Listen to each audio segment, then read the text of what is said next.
So students, in yesterday's class we have discussed about the IP address, MAC address and domain names. So that's how we have completed our 2.1 segment, and now we are going to start the 2.2 means the unit 2 का जो second part है, जो second segment है, आज हम वो start करेंगे।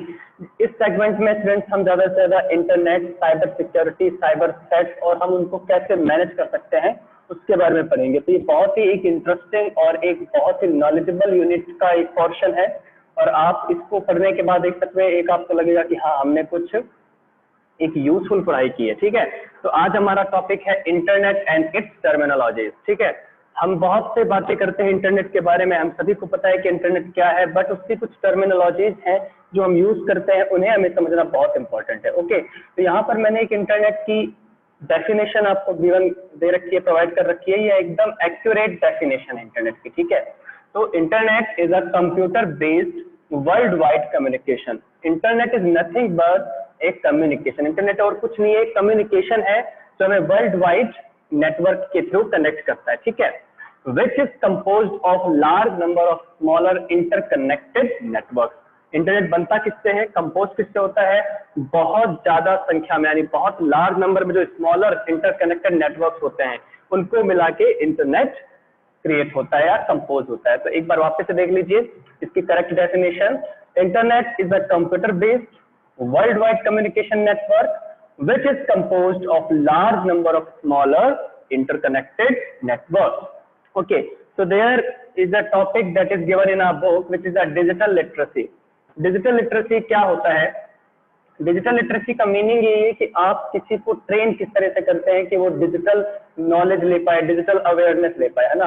आज हम क्या फेस कर रहे हैं टेक्नोलॉजी के एरा में कि आज भी हमारे कई ऐसे परसेंटेज ऑफ पीपल हैं जो कि डिजिटल या फिर टेक्नोलॉजी को यूज नहीं कर पा रहे हैं, और अगर वो कर पा रहे हैं तो वो एफिशिएंट तरीके से यूज नहीं कर पा रहे हैं। आज आप अपने कम्युनिटी को देख लीजिए, आप अपने कॉलोनीज में देख लीजिए कि बहुत से ऐसे लोग हैं जो जिनको अच्छे से मोबाइल ऑपरेट करना नहीं आता है। तो सोचिए आप वो डेस्कटॉप कंप्यूटर कैसे ऑपरेट करेंगे, है ना।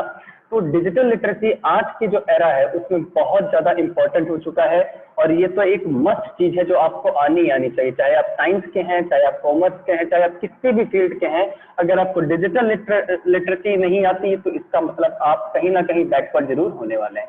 तो चलिए देखते हैं हमारे बुक में हमें क्या दे रखा है कि digital literacy refers to raising knowledge and awareness about technology. Yes, it defines that we have to raise our knowledge, we have to gain our knowledge and awareness about the technology. So which technology we are discussing? We are discussing about the desktop computer, smartphones, tablets and other electronic gadgets. Sometimes it may happen that you are the field of IT and people expect you from that you have taken the IT subject in your 11th 12th और graduation, तो आपको तो सब कुछ आना चाहिए, है ना। जैसे ये हमारे साथ होता है कि आपने अगर बैचलर्स या मास्टर्स अगर आपने कंप्यूटर्स में कर रखी है, आईटी में कर रखी है, तो आपको तो टेक्नोलॉजी में सब कुछ आना चाहिए। आपसे लोग एक्सपेक्ट करते हैं। क्यों एक्सपेक्ट करते हैं? Because they know that you are और we are the technological literate, है ना। हमें लोग क्या समझते हैं कि हम टेक्नोलॉजिकल वे में लिटरेट हैं, यानी हमें उस चीज के बारे में नॉलेज है, हमें उस चीज के बारे में अवेयरनेस है। तो ये अब आप लोगों के साथ भी होगा स्टूडेंट्स, तो बी रेडी फॉर दैट। अगर आपने आईटी सब्जेक्ट 11th 12th में ले रखा है, या अगर आप ग्रेजुएशन से भी इसको सेलेक्ट करते हैं, तो आपसे लोगों की एक्सपेक्टेशंस बढ़ेगी कि आपको कंप्यूटर ना केवल चलाना आना चाहिए बल्कि उसको यूजफुल रूप से उसको मेंटेन करना और उसको एक्सेस करना आना चाहिए। Okay students, it also includes familiarity with software tools and the internet. ठीक है, डिजिटल लिटरेसी केवल हमें डेस्कटॉप कंप्यूटर, फोन, टैबलेट के बारे में ही नहीं बताता, ये हमें ये भी बताता है कि आपको सॉफ्टवेयर के जो टूल्स हैं उनको भी अच्छे तरीके से यूज करना आना चाहिए, इंटरनेट से आप फेमिलियर होने चाहिए। This knowledge facilitates people to acquire, analyse, share, create and deliver information in an efficient and constructive way. यानी कि इस नॉलेज से हम क्या कर सकते हैं, उसको एक्वायर कर सकते हैं, यानी किसी भी नॉलेज को अपने अंदर गेन कर सकते हैं, नॉलेज को एनालाइज कर सकते हैं, शेयर कर सकते हैं, कुछ ना कुछ हम क्रिएट कर सकते हैं, और अगर हम क्रिएट करना जान सकते हैं तो हम कुछ ना कुछ डिलीवर कर सकते हैं to the society, to the world, to your personal things. Okay, तो ये डिजिटल लिटरेसी का मीनिंग है। Digital literacy also aids people in several areas such as education, social networking, e-commerce, healthcare and tourism. what we are doing today is we are just connecting with the help of Zoom, and I am teaching and you are just learning. So this is an also example of digital literacy. Okay, so it includes the education, social networking, e-commerce, healthcare and tourism. That means that digital literacy should be in every aspect of our life. Okay, जैसे कि आप सभी को social networking use करना आता है, आप सभी एजुकेशन के थ्रू डिजिटल लिटरेट हैं, आप ई कॉमर्स यानी आप अमेजन, फ्लिपकार्ट वगैरह यूज कर रहे हैं, तो that means you are the digital literate. Okay, especially in education, it provides learner with digital enhanced learning through use of technology. अगर हम बात करें एजुकेशन फील्ड पे, तो डिजिटल लिटरेसी का बहुत यूज है, चाहे वो नेटवर्क का यूज हो, चाहे वो इंटरनेट का या कंप्यूटर का. ठीक है, हमारा जो सबसे मेन आज यूज आ रहा है कंप्यूटर या डिजिटल लाइफ या टेक्नोलॉजी, तो किसमें यूज आ रहा है? एजुकेशन में या फिर हेल्थ केयर में. स्टूडेंट्स, आप अभी स्टूडेंट हैं तो इसलिए आपको लगता है कि केवल जो डिजिटल लिटरेसी है वो केवल एजुकेशन के फील्ड में ही काम आ रही है, बट बल्कि आप ये मानेंगे कि एजुकेशन से ज्यादा इसका सबसे ज्यादा कंट्रीब्यूशन है हेल्थ केयर में, और उसके बाद है स्पेस ऑर्गेनाइजेशन में, फिर थर्ड नंबर पे हमारी एजुकेशन आती है. ठीक है, सबसे ज्यादा अगर कंट्रीब्यूशन आईटी फील्ड का है वो किस फील्ड में है? Health care and then space organisation में. ठीक है, it provides learners with digitally enhanced learning through use of technology. है ना, हम क्या है डिजिटली एनहांस चीजों को यूज कर रहे हैं. किसी ने कभी सोचा था कि क्या हमारी क्लासेस वो जूम पे लगेंगी या गूगल मीट से यूज होंगी? है ना, हमने अगर मान लो ऑनलाइन क्लासेस का सोचा भी होगा कभी, तो आप लोगों ने सोचा होगा कि यूट्यूब के थ्रू हम पढ़ सकते हैं, एक रिकॉर्डेड सेशन होगा, हमें उसको सुनना होगा और then we have to do our studies. But now it is change in the technological era, everything is possible, specially in the education field. आज आप ऑनलाइन टेस्ट दे रहे हैं, सब कुछ ऑनलाइन हो रहा है. ठीक है, they can use technology to access massive open online courses, MOOC. Okay, इसे हम क्या बोलते हैं? मूक, यानी मैसिव ओपन ऑनलाइन कोर्सेज. इसका मैं आपको एक बहुत ही प्रैक्टिकल एग्जांपल देना चाहूंगा. आप लोगों ने नहीं सुना होगा शायद, स्वयं, SWAYAM, स्वयं एक हमारे जो सेंट्रल गवर्नमेंट की एक मुहिम है, जिसे हम बोल सकते हैं कैंपेन है, जो चलाया गया है हायर स्टडीज करने के लिए या कोई भी स्टडीज करने के लिए. ठीक है, स्वयं एक ऐसा ऑनलाइन प्लेटफॉर्म है जहां पर आपके टॉप यानी जो आपके कंट्री के टॉप यूनिवर्सिटीज हैं, जो इंस्टीट्यूशंस हैं, वहां के लेक्चरर्स आपको लेक्चर प्रोवाइड करेंगे. आप मानेंगे नहीं, स्वयं जो प्लेटफॉर्म है उससे IIT, IIIT और IBM और बहुत बड़े बड़े IIM के लेक्चरर्स हैं जो अपने लेक्चर प्रोवाइड करते हैं. And you will wonder to know that I am also being enrolled in the Swayam. मैं भी स्वयं में एनरोल्ड हूँ एज अ स्टूडेंट. ओके, मैं भी IIT के लेक्चर्स ले रहा हूँ. आपको IIT के लेक्चर्स लेने के लिए क्या करना होता है? JEE क्रैक करनी होती है, या किसी को एम्स के लेक्चर करने के लिए क्या करना होता है? नीट क्लियर करना होता है. बट अभी जो सेंट्रल गवर्नमेंट ने एक बहुत ही अच्छा प्लेटफॉर्म चलाया हुआ है स्वयं, स्वयं में जाके आप IIT के लेक्चर्स आराम से ले सकते हैं, आप एग्जाम दे सकते हैं. अगर आप वो पर्टिकुलर एग्जाम क्लियर करते हैं विद इन जो भी उनका पासिंग क्राइटेरिया है, पासिंग क्राइटेरिया 45% है, तो आपको IIT का सर्टिफिकेट मिलेगा. स्टूडेंट सोच के देखिए IIT का सर्टिफिकेट कितना बेनिफिशियल होता है. तो ये मैं आपको बोलूंगा कि आप एक बार जरूर स्वयं को एक्सप्लोर करें कि स्वयं प्लेटफॉर्म है क्या. इस स्वयं प्लेटफॉर्म की बात कहाँ से आई? मैसिव ओपन ऑनलाइन कोर्सेज से. ठीक है, तो ये एक प्रकार का मैसिव ओपन ऑनलाइन कोर्स है. अब देखिए नेक्स्ट टॉपिक है हमारा internet services. Network services are application hosted by server on a computer network to provide some functionality for users over the network. तो ये हमने बात पहले भी कर रखी है इंटरनेट सर्विस प्रोवाइडर्स में कि नेटवर्क सर्विसेज किसके थ्रू भी प्रोवाइड की जा सकती है, एप्लीकेशंस के थ्रू प्रोवाइड की जा सकती है, सर्वर के थ्रू प्रोवाइड की जा सकती है, etcetera. Okay, so now very familiar term is coming which is the electronic mail or you can say it email. तो ईमेल के यहाँ पर देखिए एक डेफिनेशन है. It is the most widely used tool to send messages electronically. ठीक है, ये एक इसकी एक्यूरेट डेफिनेशन है. अगर आपसे कोई डेफिनेशन पूछेगा एग्जाम में तो आपको यही डेफिनेशन लिखनी है. सिंपल है और 2 लाइन की है, आपको इजिली लर्न भी हो जाएगी. है ना, तो it is the most widely used tool to send message electronically, just we can say through the computer. तो ईमेल आप सभी को पता है ईमेल क्या होता है? इलेक्ट्रॉनिक मेल होता है जहां पर आपके पास खुद का ईमेल एड्रेस होता है, यानी सेंडर का ईमेल एड्रेस, और आपके पास एक रिसीवर का ईमेल एड्रेस होना चाहिए. अगर आपके पास रिसीवर का ईमेल एड्रेस है तो आप उसको ईमेल भेज सकते हैं। पहले जब इनिशियली ईमेल को स्टार्ट किया गया था तो आप उसके साथ मल्टीमीडिया यानी अटैचमेंट्स नहीं भेज सकते थे, बट अब फोटोज, GIF, वीडियोज, आप बहुत सारी चीजें जो हैं वो ईमेल के साथ भेज सकते हैं। अब देखिए ईमेल को रिप्लेस कर लिया है चैट एप्लीकेशंस ने। चैट एप्लीकेशंस में चाहे आप किसी भी चैट एप्लीकेशंस की बात कर लें, चाहे वो व्हाट्सएप हो, SMS थ्रू हो, या इंस्टाग्राम हो, स्नैपचैट हो, फेसबुक हो, मैसेंजर हो, है ना, तो इन सभी ने इलेक्ट्रॉनिक मेल्स को, ईमेल्स को रिप्लेस कर दिया है। But emails are still very important thing to learn as a IT student or as a CS student, okay, because this give you idea how the electronical mailing system works। आपको ये पता चलता है कि electronic mailing system काम कैसे करता है। ठीक है, आपने आज तक कभी ये नहीं सोचा होगा कि हम जो व्हाट्सएप पे मैसेज भेजते हैं वो आखिर तुरंत कैसे चला जाता है, उसकी पीछे की कहानी क्या होती है, उसकी पीछे की प्रोसेसिंग क्या होती है, वो आपने कभी इमेजिन नहीं किया होगा, है ना।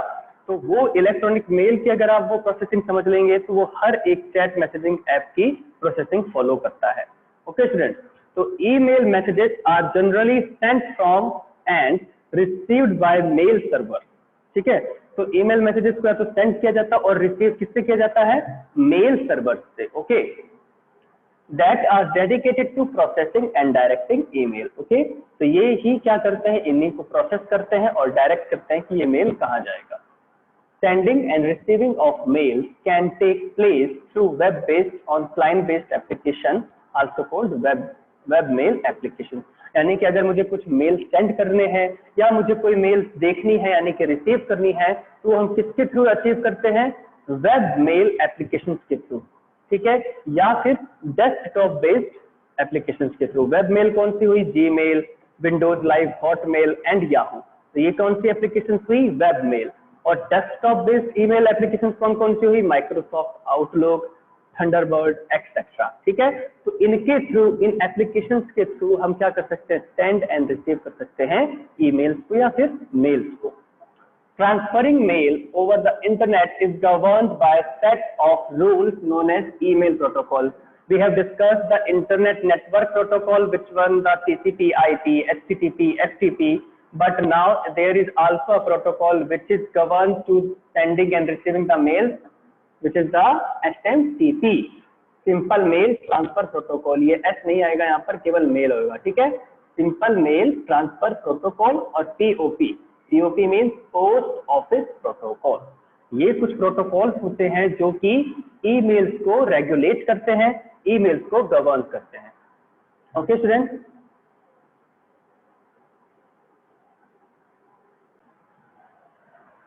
so there is another term which is the file transfer। okay, so file transfer is happens with the help of FTP, which refers to the file transfer protocol। ठीक है, फाइल ट्रांसफर का meaning क्या हुआ कि अगर आप network use कर रहे हैं या इंटरनेट, अगर हम बात कर रहे हैं आज, तो इंटरनेट की बात जब हम करेंगे तो जब भी हमारा कुछ फाइल ट्रांसफर होगा तो उसके लिए भी कुछ प्रोटोकॉल्स होते हैं। ठीक है, तो उसको कौन हेल्प करता है, FTP। ओके, तो चलिए पढ़ते हैं। FTP means file transfer protocol, transferring files from one machine to another machine through a TCP based network. यानी कि FTP जो है वो TCP के अंडर गाइडेंस में, यानी TCP के अंडर ही वर्क करता है, TCP के अंडर ही ट्रांसफर करता है फाइल्स को one machine to next machine. Okay, and file transfer protocol is based on client server architecture. Students mark my point, जब भी अगर आपको क्लाइंट सर्वर आर्किटेक्चर का बोला जाए तो इसका मतलब होता है रिक्वेस्ट एंड रिस्पॉन्स मेथड की बात हो रही है। यानी कि जो क्लाइंट है वो सर्वर को रिक्वेस्ट करेगा, सर्वर उसके बाद उस रिक्वेस्ट के अकॉर्डिंग रिस्पॉन्ड करता है। यानी client server architecture is equals to request response architecture. तो FTP किसके बेस पे है, क्लाइंट सर्वर आर्किटेक्चर पे। ठीक है, जब भी हम कुछ फाइल ट्रांसफर करते हैं तो सबसे पहले वो वेब सर्वर के पास जाता है, वेब सर्वर से ऑथेंटिकेट होने के बाद वो आपको एक्सेस देता है या फिर ट्रांसफर करने की अलाउंस देता है। Using FTP local host mean client, remote host mean server. ठीक है, अगर आप FTP यूज कर रहे हैं तो क्लाइंट और सर्वर कुछ भी डाउनलोड कर सकते हैं, कोई भी फाइल अपलोड भी कर सकते हैं या डाउनलोड कर सकते हैं। Okay, so this is all about the file transfer. Okay, so there is another term which is the remote login. Remote login means क्या होता है, ठीक है, रिमोट कंप्यूटर या रिमोट नेटवर्क की अगर हम बात करते हैं, रिमोट लॉगिन का मीनिंग होता है वर्चुअल लॉगिन, है ना। यानी कि जैसे आपने सुन रखा होगा एनी डेस्क एप्लीकेशन क्या करता है, आपका कंप्यूटर अगर आप किसी और जगह हैं तो उससे एक्सेस कर सकते हैं with the help of user name and password. यानी कि जो क्लोनिंग होती है, जो पीसी क्लोनिंग होती है, जो डेस्कटॉप क्लोनिंग होती है, यानी कि एक वर्चुअल जो एक्सेस प्रोवाइड किया जाता है उससे रिमोट लॉगिन कहते हैं। सपोजिंगली जिस पीसी से मैं यहाँ पर आपको पढ़ा रहा हूँ, ये पीसी सेम पीसी की जो डेटा है मुझे चाहिए ऊपर वाले पीसी में, यानी ऊपर वाले फ्लोर पे, तो मैं यहाँ पर रिमोट लॉगिन के थ्रू इसको यूज कर सकता हूँ। इसका यूजर नेम एंड पासवर्ड मैं वहाँ ऊपर वाले कंप्यूटर में, यानी ऊपर वाले फ्लोर के कंप्यूटर में रिमोट लॉगिन के यूज करते हुए यूजर एंड पासवर्ड डालूंगा, तो ये पूरा जो कंप्यूटर एक्सेस है वो मेरे को मिल जाएगा with the help of remote login. ठीक है, जो क्लोनिंग होती है उसे बोलते हैं रिमोट लॉगिन। कई बार आपने देखा होगा कि जो आपका लैपटॉप की जो स्क्रीन है वो आप अपने स्मार्ट टीवी से कनेक्ट कर सकते हैं, तो वो भी एक टाइप का क्या है, रिमोट लॉगिन तो है ना। तो टेलनेट हम इसे बोलते हैं, क्या बोलते हैं, टेलनेट। अब टेलनेट की फुल फॉर्म देखिए, बहुत ही थोड़ी सी इंटरेस्टिंग है ना। तो इसका मीनिंग क्या होता है, टर्मिनल नेटवर्क। तो हमने क्या ले लिया, टर्मिनल का TENN और नेटवर्क, तो टर्मिनल नेटवर्क। यहाँ से एल को मैं हाईलाइट करना भूल गया, तो आप यहाँ से एल को भी हाईलाइट कर लें। TEL टर्मिनल से आ गया, NNET नेटवर्क से, तो terminal network means the telnet. Okay, it is a client server based application that allows the users working on one system to access a remote system. Remote system means virtual system. ठीक है, for initiating remote login, यानी remote login करने के लिए मुझे क्या चाहिए होगा, the user, the means client should specify the address of the remote system and should authenticate himself or herself using username and password mechanism, as I have told you earlier. Okay, on successful login the client can access the remote system and telnet service is often used for accessing data। यानी कि हम telnet system का यानी फिर remote login का कब use करते हैं, जब हमें वर्चुअली डेटा को एक्सेस करना होता है या फिर रिमोटली हमें डेटा को एक्सेस करना होता है। So I hope you have understood the remote login, or we can say the terminal network. And our next topic is World Wide Web. Many of you know www means World Wide Web. तो www की यानी world wide web की एक perfect definition मैंने यहाँ पर try की है सिंबलाइज करने के लिए, तो इसको पढ़ते हैं। The www is a set of programs, standards, protocols that allows the multimedia and hypertext files to be created, mark my point, to be created, displayed and linked on the internet। देखिए थोड़ी सी complicated है इसकी definition. www क्या हो सकता है, एक programme भी हो सकता है, is a set of program, standard हो सकता है एंड प्रोटोकॉल हो सकता है। ठीक है, जो अलाउ करता है मल्टीमीडिया को, it may be the text, it may be the audio, it may be the video, it may be the anything, और hypertext. Hypertext means web pages, उनको हम क्रिएट कर सकते हैं, डिस्प्ले कर सकते हैं और इंटरनेट से लिंक कर सकते हैं, यानी अपलोड कर सकते हैं, पोस्ट कर सकते हैं, पब्लिश कर सकते हैं, है ना। तो इसे हम बोलते हैं www means world wide web. This is the perfect, or we can say the appropriate definition of world wide web। ठीक है, तो world wide web commonly known as web. Web का मीनिंग क्या होता है, अगर मैं डिक्शनरी मीनिंग की बात करूं तो वेब का मीनिंग होता है हाउस ऑफ स्पाइडर, यानी कि मकड़ी का जाला। ठीक है, तो वेब इसका नाम क्यों दिया गया है, क्योंकि ये एक जाल की तरह फैला हुआ है। It has covered all the world, all the globe through out it. Okay, www ने सब वेब की तरह अपने पांव पसार रखी, जिसको हम बोल सकते हैं, यानी कि बहुत बड़ी लार्जर नंबर पे, लार्जर स्केल पर फैला हुआ है और हमें एक्सेस प्रोवाइड कर रहा है। ठीक है, तो www commonly known as web is a repository or information on machines spread all over the internet and linked to each other। Okay, as we have all know that internet is a part of www। The information on machine is organized in the form of documents called web pages।